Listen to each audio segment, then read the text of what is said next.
I get more done on an 8-minute walk than I do 8 minutes at a computer. You've had to connect with a lot of people to be successful. Is that true? It's seeking that conversation, seeking the connections, and listening.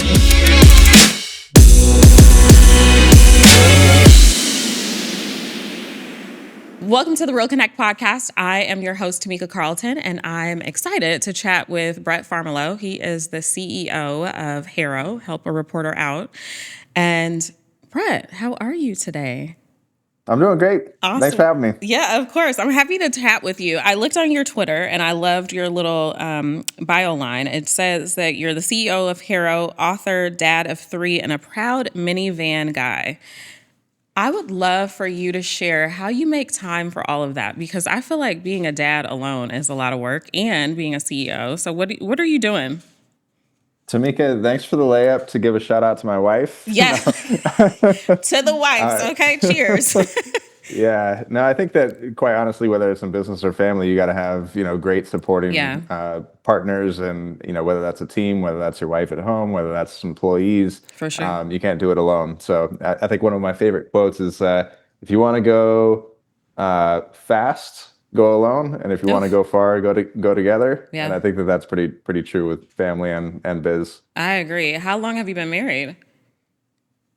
All right, now you're putting me on the spot. Let me see. A long time, right?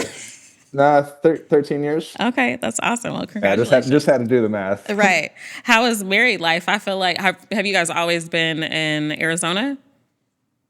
Yeah, so my wife's from here, from Arizona. I'm originally from Northern California, and we met at University of Arizona, and Nice. have been hanging here, and made the smart call to set up shop in Arizona. It's been a great place to launch a business, grow a family, and it's no complaints. I love it. How old are your kids? 12, 9, and 6. Ooh, so what we a got, combination. I got the middle schooler who's developing an attitude, a 9-year-old who already had the attitude, and a 6-year-old who's learning from the two who have developing attitudes. So that's what I'm talking about. Lot of tude floating around. Keeping you on your toes. Well, let's flip the script, because, we were able to connect through HARO, Help a Reporter Out. And I think, I mentioned to you before we even established that you were going to be on the podcast that I was able to get one of my first features through HARO. And I feel like a lot of people kind of do that because it's a great opportunity for you to pitch as kind of a newcomer on the market, if you will, if you're a thought leader, whatever you may be, an entrepreneur, expert. Kind of share what HARO is, what people do on there. What is it? Sure. Yeah, so Help a Reporter Out is a 3 times a day email newsletter that basically sends out the same newsletter that has a summary of all these requests from journalists. Mm-hmm. And so basically how it works is a journalist submits a request. That request goes into the HARO newsletter. The HARO newsletter goes out to all these sources, and then the source can respond directly to the journalist with whatever their pitch is, their insights that they have to offer. Right. And then the journalist can get in touch or take their quote and put it into a story. So basically, it's a great way to get featured in the media if you're a source. And if you're a journalist, it's a great way to get connected with almost anyone in the world for your story. It literally all over the world. I mean, I've used it for the Real Connect, and we get pitches from literally the globe, which is amazing. What is it? I feel like, first of all, it's an easy platform to use, like super easy, which is great. Is that purposeful? Yes. So HARO was originally founded in 2008, and it worked because of its simplicity, and it also became problematic because of its simplicity. So right. I can see that. So we recently acquired and revived HARO about 3.5 months ago. Wow. And the original intention was basically just to revive it back in its original form. I thought it was a really rare case that you could acquire something with product market fit that people on both sides really loved. The problem with it was the quality and trust that had emerged from that simplicity, because anyone could sit behind an email and email someone.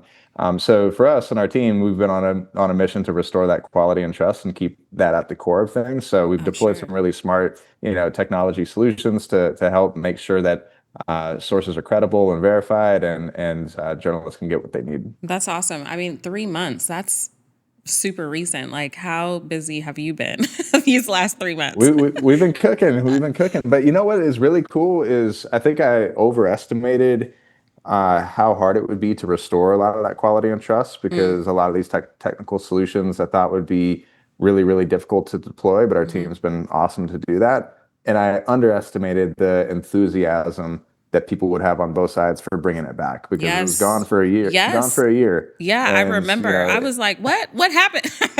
So I'm glad you brought it back. Thankfully, how is all of your team? Like, I would imagine they're all over the place. They're remote workers, or in.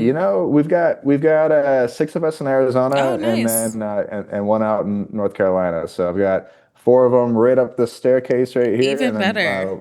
yeah. I So love that. so keeping it tight. I always feel like having accidental interactions is really important Yeah. in the workplace, and Yeah. being able to go over here, grab some Yeah. coffee, and what's that one thing? Oh, okay, like let's brainstorm about it. That stuff is really invaluable. Yeah, I'm with you. I think it's I've been remote for the past several years, but I do think that there's a lot of value in just being able to, as you said, connect on randomly throughout the day, and something happens like even socially when you are able to just say something and just be like, "Oh, let me pick your brain on this," or "What'd you do this weekend?" and then you're inspired and conversations flow and things happen that cannot happen online through Slack.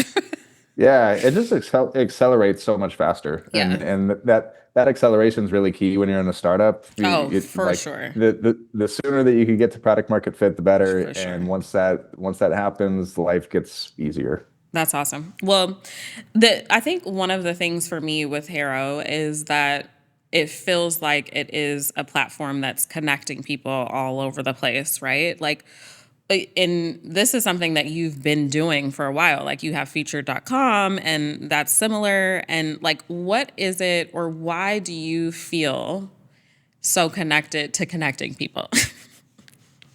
That's a good Yeah. question. Um, you know, I think connections are how the world good stuff happens in the world. Yeah. Like again, like you can't do anything by yourself. Sure. You need help from your friends, help from your network, people from outside of your network. And so there's just something valuable for connecting, whether that's like a marketplace like Airbnb or Mm-hmm. a marketplace like Featured or Haro.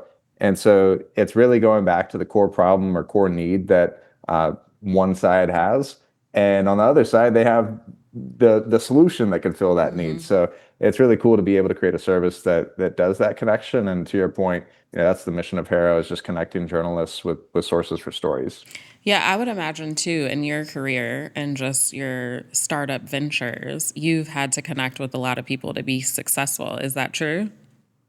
Yeah, so I mean, going all the way back to when I was coming out of school, I was a Mm-hmm. financial auditor. Wasn't sure that auditing financials was really my calling, and so I came up with this idea to cruise around the country in an RV and interview Nice. people about their career paths and document What? those stories That's so cool. for others to look at. So in terms of developing connections and establishing a network, we interviewed over 300 people Wow. across 38 states, 16,000 Wow. miles, living out in an RV. And like a lot of those connections are still connections, Mm-hmm. 20 years later. And not only are they, connections, but it's just like the foundation that I've built my business philosophies on is Mm-hmm. those hour conversations that I've had, was really at a Yes. time where I was just open to forming a foundation. Mm-hmm. So it's amazing what you could do through a simple conversation and a connection. Yeah, I would imagine you've even been like inspired by people or like given advice in your industry by through your connections. Like, because I feel like everyone kind of undervalues being around people that are unlike them or better than them, if you will, in the sense of like success wise, all of the things. So I can imagine that you've been around a variety and a diverse array of skilled people, and that has helped you to accomplish what you have. Yeah, and I think that like it goes back to the theme of acceleration. Like Mm-hmm. how Mm, can those people who are smarter than you, mm-hmm. more knowledgeable than you in certain Mm-hmm. ask, how can you just be quiet and listen Yes. and Yes. ask the right questions Yes. Yes. and make sure that you can act on those things. Yeah. So, whether that's like for me personally, a lot of what my structure is surrounding myself with people who I'm like okay them being much much smarter than me. Me And too, right? so you got to be like the dumbest person in the room, really, Yes. to know that you're on the right track. And so props to our team, but also the other thing is like listen to your customers. Like that is the majority of my work week is scheduling a Zoom call, sitting down with a customer, talking to them about their business, talking about their problems, and then circling the conversation eventually back to the product that you're building. But yeah, it's seeking that conversation, seeking the connections, and listening. Absolutely. Are these customers that you're connecting with like through are they journalists through HARO, or who are you to Everyone. So that's so awesome. there's typically a couple customers that we're servicing. There's the journalist who's making the request, there's the publisher who's getting the content, but then the other one is the source that's essentially Right. answering that query. So I'm having conversations on both sides, and it's always figuring out like, okay, we did great on this side. Now Right. let's go over to Right. this side and keep building. So brick by brick, you're getting there, but and then when you've really got something as the solution that services both sides, and those are the Absolutely. ones that you gotta act now. Yeah, how I know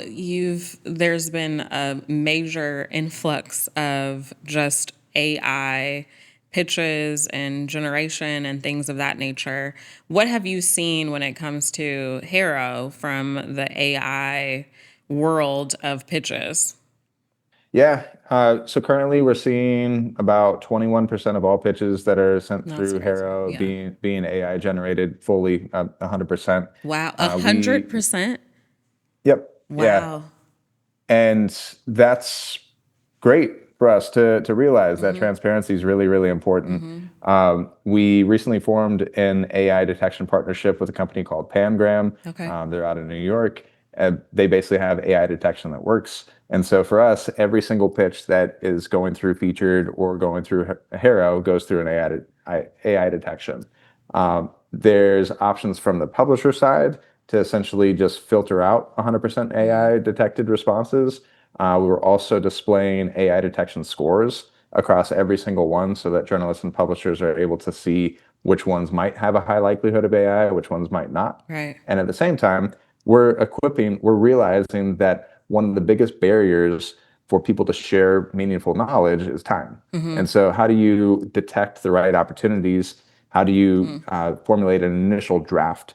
And AI is an excellent tool to do all of Sure. that stuff. And Yeah. so, we're trying to equip sources with these AI tools that allow them to get to that starting point, that inspiration point to jump off and share their knowledge, and at the same time equipping journalists and publishers with AI detection to better inform their decisions on who to feature. So it's kind of it's a huge gray area that Yeah. that we're jumping into the deep end and trying to figure it out. Yeah, I feel like you're somewhat ahead of the curve in the sense that like even considering it because it's massive. 21% is pretty solid. I mean, it's a decent number of people that are utilizing AI. So it's nice to be able to know and rely and trust that you're not going to get that. Because as someone like myself that has used HARO to gain potential guests, it's like you want guests to be authentic. You want people to be real and actually represent themselves versus utilizing this AI generator, which is great because I love it. Okay.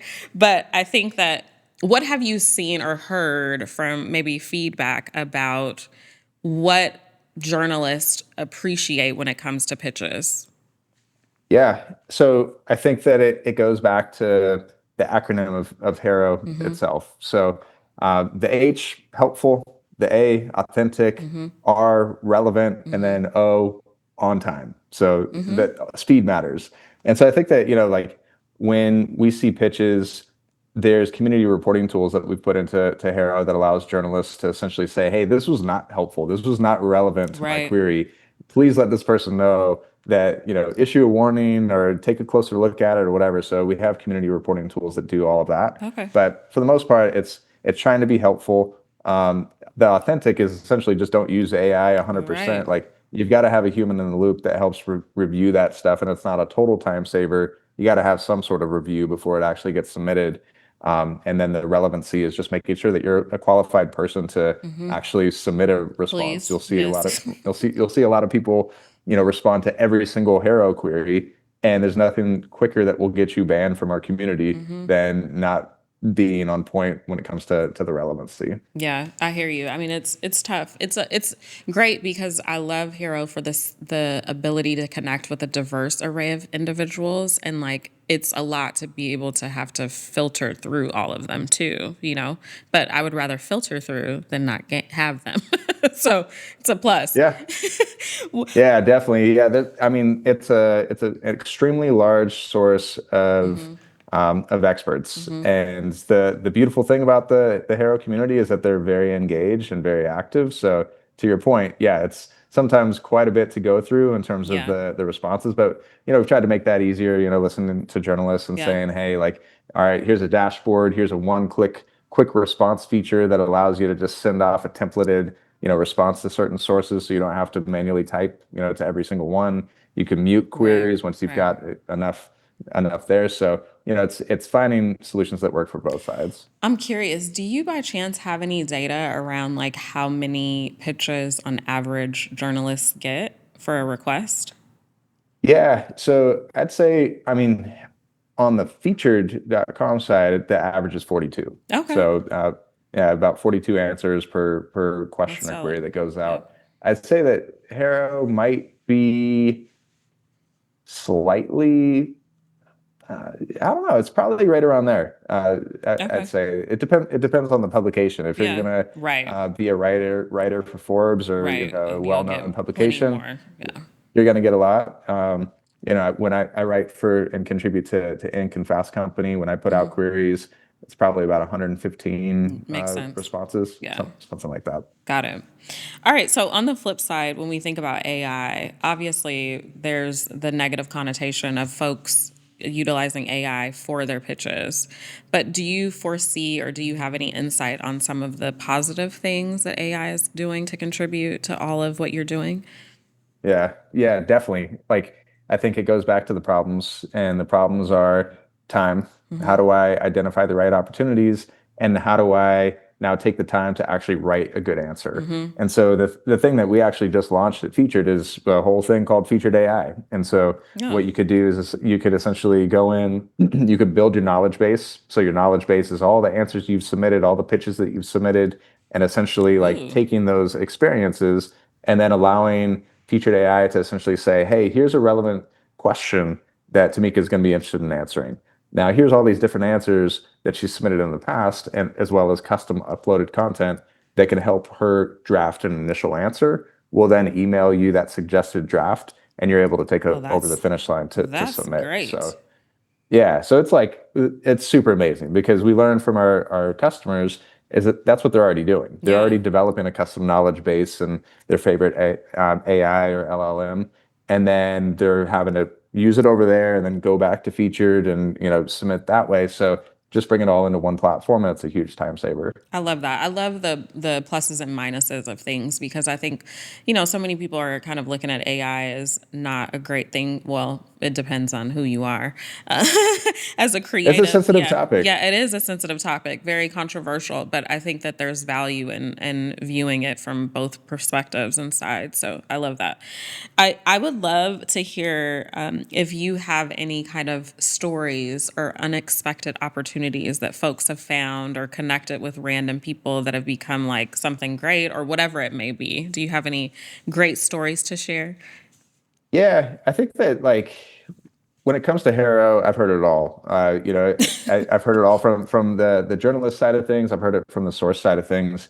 Uh, most journalists are appreciative of a service like Haro because it's helped save them in certain situations. They're on deadline. They need a source fast. Yes. One journalist actually shared that they got connected with Jane Goodall through Hilarious. Haro. Really? So I was like, yeah, it's like just put it out there. And the reason why that works is because you put it out there, and most of the people who are subscribed to Haro, they might submit a query, but for the most part, they're forwarding it. They're forwarding on the email to Makes sense. who they Yeah. know that would be the great fit. So that's why I confidently say that Haro can literally get you connected with anyone in the world Yeah. because the subscriber base that we have is so eager to engage and forward on, and Yeah. then that gets back to the journalist. So yeah, that's just one story. I love that story, Jane Goodall. I mean, how can you beat that? Like, like Yeah. that's a pretty good one.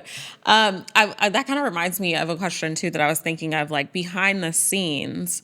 Obviously, you and your team are doing a lot to facilitate these connections, and I know there's the filtration of like AI entries. But is there anything else that's happening to from from the time that someone submits a query? Is what's happening behind the scenes? Like, is there, I know there's like an approval process, if you will. Is that, Yeah, yeah. So we could take it step by step. So yeah. when a journalist submits a query, that's manually approved by our team. So our Okay. team's looking through every single HARO query. We're scheduling it for the next HARO to go out, and then it goes out. And it's the same exact newsletter for everyone. And so that newsletter goes out to everyone. People start to submit. It's a masked email address that's in the Yes. HARO, to prevent, like basically your email from Yeah. getting added to certain Yeah. lists and you're Yeah. getting pitched Yeah. afterwards. So the masked email is really important. And so those pitches start to go through that masked email address. Then we have essentially a filtration system that allows us to check for AI, allows us to check against the source, and a bunch of other different checks to make sure that on delivery, we're confidently delivering a source that needs to land in the journalist inbox. Ooh, is there like a more, I know this could be good, bad, or indifferent, but is there a better time to like submit your query? Like, is it preferable for the morning, Yeah. the afternoon?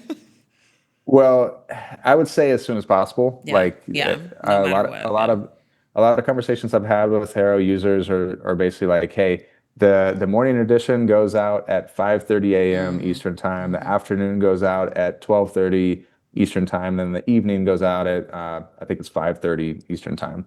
And so people will schedule a calendar reminder Yeah. and look for that That email to makes come through sense. and then reply quickly Yeah. because journalists essentially are on deadline, and the faster they can get a source for their story and finish their story, the sooner that journalist can move on with their life. So Yeah. I think that timing wise, it's scheduling those three different editions and figuring out which edition works best for you. Yeah.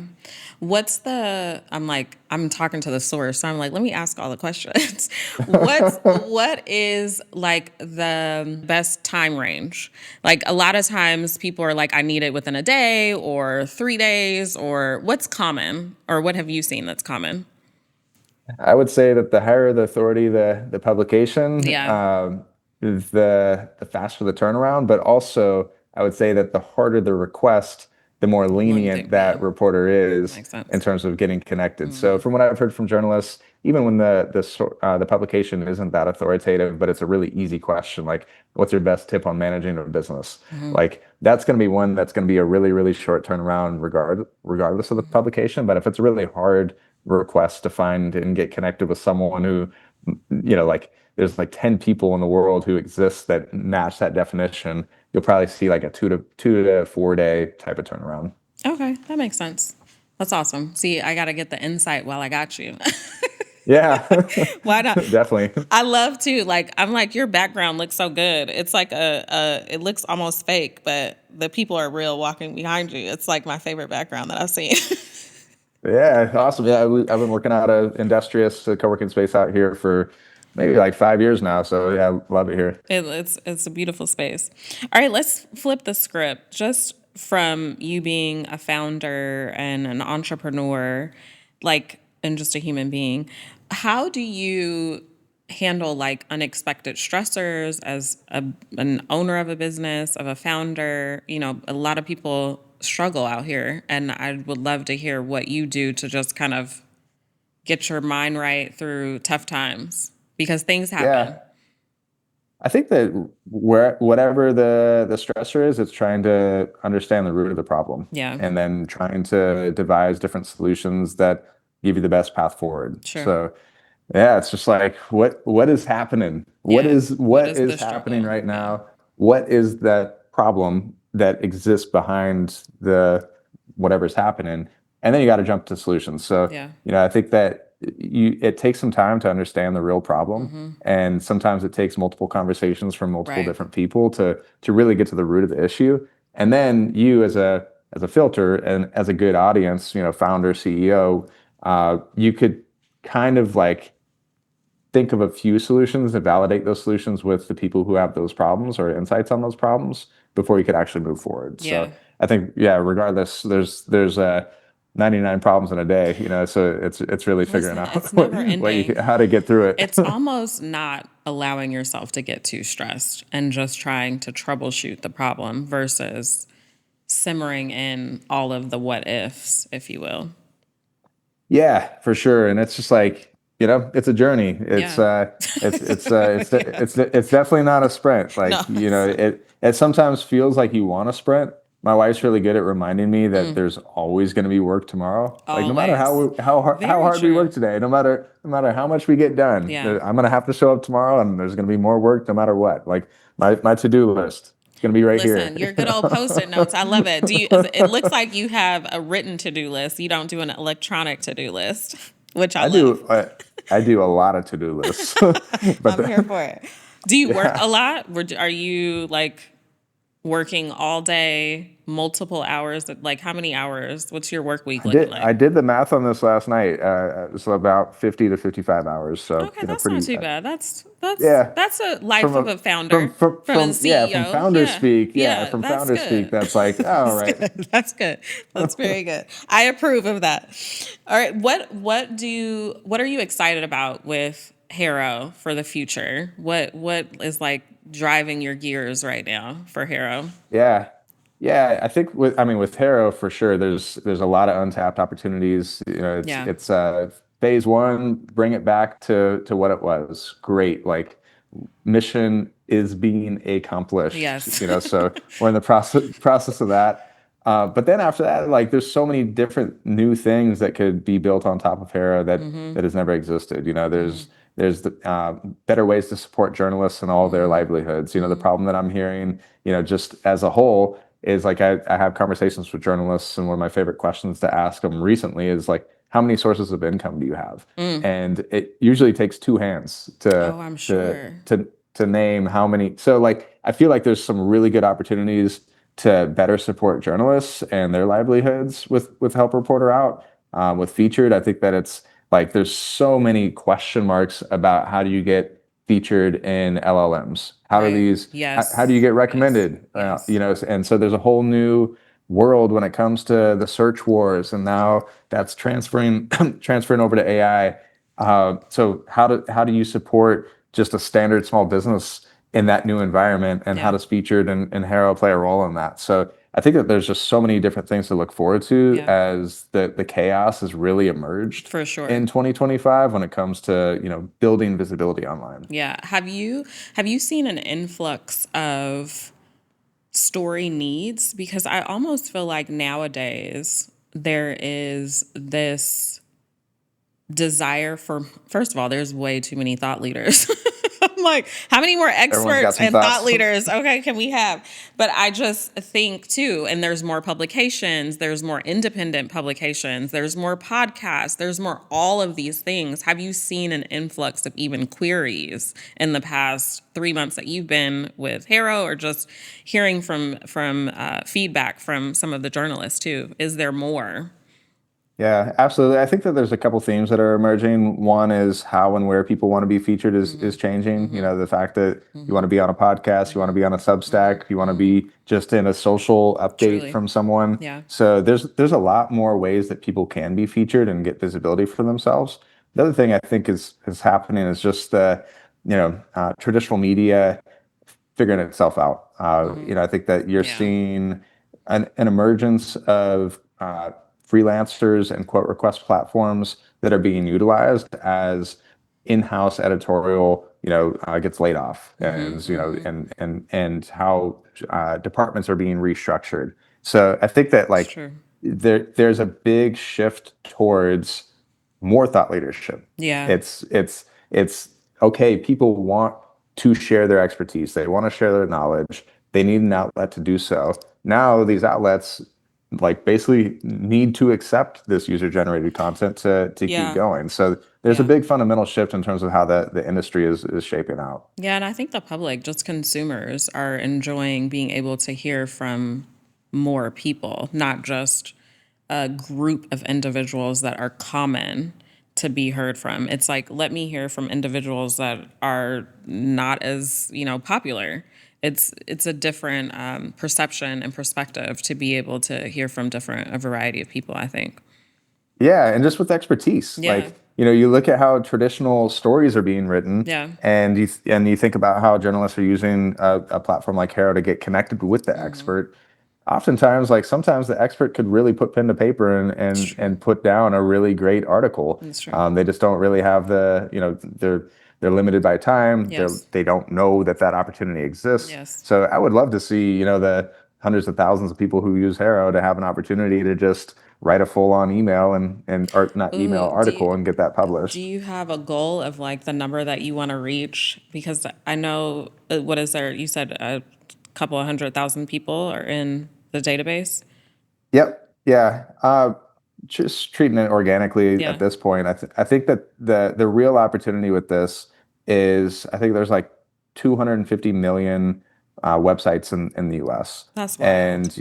and probably the Sheesh. majority of those have a lot of unused online real estate. When you look at the True. vacancies of, if you look at like why Uber and Lyft were created, it's because 96% of the time we're not using our cars. Yes. And I feel like that percentage is very true Oof. for websites as well, which That creates all is this very online true. real estate. Yeah. So more so, it's how much more knowledge can we share as humanity if we're able to activate that online real estate. So that's more of the metric that we're trying to drive towards. Is the mission is to share more of the world's knowledge, and Yes. it's really activating those websites to create and give that a home.